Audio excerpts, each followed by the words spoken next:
Hello guys, in today's video I'm gonna show you how to turn on manage threads on your account on Discord on your role settings, easy and quick. First click here and now click settings, now click roles and now click here, now click permissions.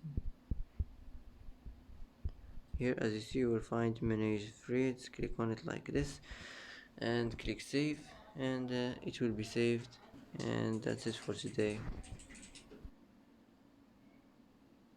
And that's it for today's video. If you like this video, don't forget to like and don't forget to subscribe.